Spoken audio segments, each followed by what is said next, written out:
इसलिए मारे कि वो धरती को ही डुबो दिया, धरती को ऐसे जगह डुबो दिया कि वाराह मन सुअर होता है, रूप धारण करके भगवान उसको मारे और फिर धरा को निकाले। आपके धर्मशास्त्र में वर्णित है, आप लोग जानते हैं। अब विशेष करके जो आप लोग जानते हैं उस पर हम कम फोकस देते हैं, विशेष करके जो नहीं जानते हैं उस पर हमारा ज्यादा ये होता है। कथा कम होती है, व्यथा ज्यादा होती है। आपका जीवन ज्यादा झलकेगा, कहानियां कम होगी। देखिए, जब भगवान वाराह रूप धारण करके, वाराह अवतार करके हिरण्याक्ष को मार दिए, तो उन्हीं का, उसी का भाई एक था हिरण्याकश्यप, ये भी नाम सुने होंगे। हिरण्याकश्यप भी अपने शक्ति और तपस्या से महाबलशाली हो गया था। नहीं, शक्ति तपस्या से था। और आज का सत्संग है कि बिनु सत्संग विवेक न होई, राम कृपा बिन सुलभ न सोई। 60 सुधर ही सत्संगति पाई, पारस परस कुघा तु सुहाई। केदली सीप भुजंग मुख, एक स्वाति गुण 3। जैसी संगति बैठिए, तैसोई फल दे। तपस्या दिव्यात्माएं वही है, लेकिन वही तपस्या जब एक राक्षस के हाथ में चला गया तो वाताताई बन जाता है। वही तपस्या कुसंग के रूप में, कुसंग के पास पहुंचने के कारण उससे आत्माएं होती हैं, उससे पाप तैयार होता है, उससे लाखों के आंख में आंसू आते हैं। और वही सत्संग, वही जब सज्जन महापुरुष के पास पहुंचता है तो औषधि बन करके लोगों को जीवन दान देता है। करेक्ट है, करेक्ट है। वही हाथ है और वही चाकू है। डाकू के हाथ में जाएगा तो हत्या कर देगा, तो हत्या कर देगा तो क्या करेगा? एक का प्राण गया, गया कि नहीं गया? बच्चे अनाथ हुए कि नहीं हुए? पत्नी विधवा हुई कि नहीं हुई? माता पिता का एक बच्चा छीन गया, 4 अपराध हुआ कि नहीं हुआ? और वही चाकू यदि डॉक्टर के हाथ में जाता है तो किसी की जान बचा। बस संगत के प्रभाव है। संगत में यदि अमृत भी मिल जाए दिव्य आत्माएं तो जहर बन जाएगा, उसके लिए जहर हो जाएगा। और जहर भी यदि अच्छे के हाथ में लग जाए तो उससे भी कहीं दवा बन जाएगी।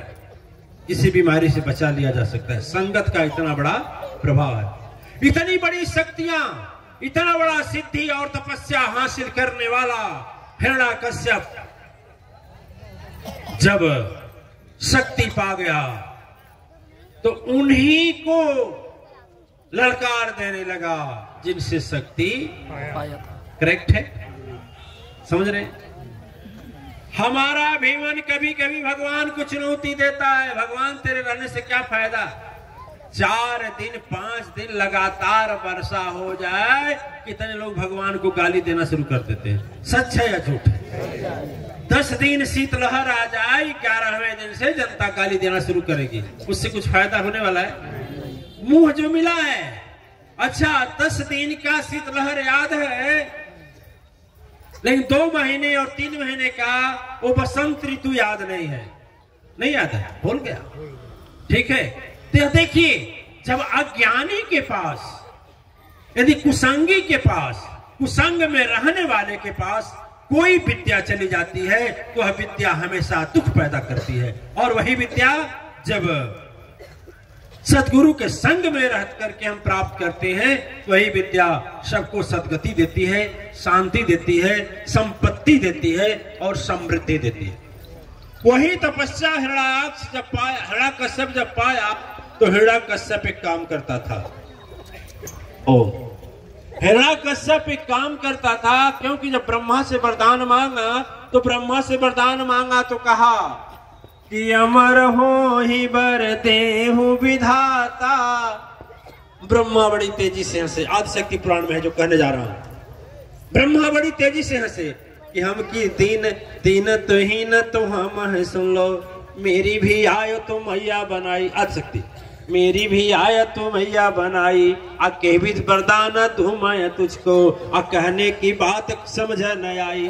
भाग्य विधाता बोले कि मैं ऐसा स्वयं हूँ कि मैं भी अमर नहीं हूँ, मेरी भी आयु है, और जिस दिन आयु पूरा होगा मुझे भी चलना होगा।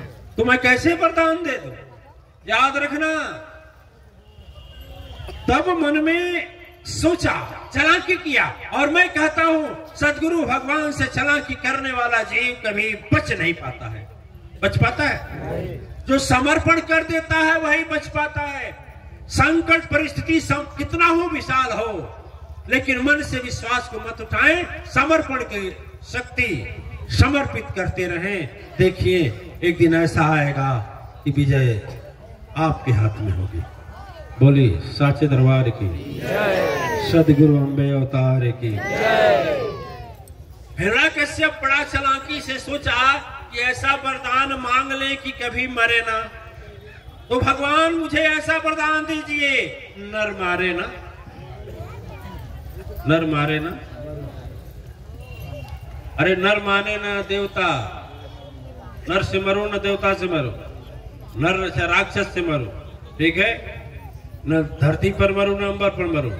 सोचा अपने बुद्धि से मारेंगे कहा, ठीक है? न घर में मरो न बाहर मरो, सोचा मारेंगे कहां से? पूरी बुद्धि से मांग लिया। लेकिन प्रभु जो मां सरस्वती हैं, उनके विलक्षण प्रभाव से वह कहां जाएगा?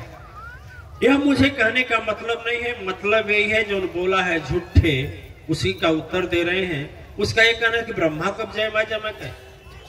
कुछ लोग जानते हैं कि मातेश्वरी परिवार में मां अम्बे की तपस्या होती है। मातेश्वरी परिवार में मां अम्बे की तपस्या नहीं होती है। मातेश्वरी परिवार में मां आदिशक्ति की तपस्या होती है।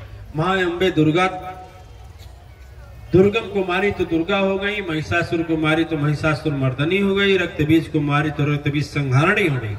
लेकिन जो मां आदिशक्ति है वह मां आदिशक्ति की प्रतिछाया है, वह आदिशक्ति नहीं। क्योंकि जो अवतरण है जिनका, महिषासुर को मारने के लिए मैं अवतरण हुई, फिर अंतर्ध्यान हुआ, फिर रक्तबीज को मारने के लिए अवतरण हुआ, अंतर्ध्यान हुआ, फिर उनका इसी तरह से रक्तबीज को मारने के लिए मधुकैटभ को मारने, ऐसे होता ना अवतरण, और क्या अवतरण भी हुआ, अंतर्ध्यान भी हुआ, ठीक है? तो वह मां आदिशक्ति का कभी ना अवतरण होता है ना कि अंतर्ध्यान होता है। वह सत्ता मौजूद है, संपूर्ण विश्व ब्रह्मांड में वो सत्ता मौजूद है। वह किसी रूप में नहीं है और हर रूप में है। वह मूर्ति में ही नहीं, हर जगह है। कोई ऐसा जगह नहीं है कि जहां नहीं। उनका निरागुण भी है और सगुण भी है, निराकार भी है, साकार भी है।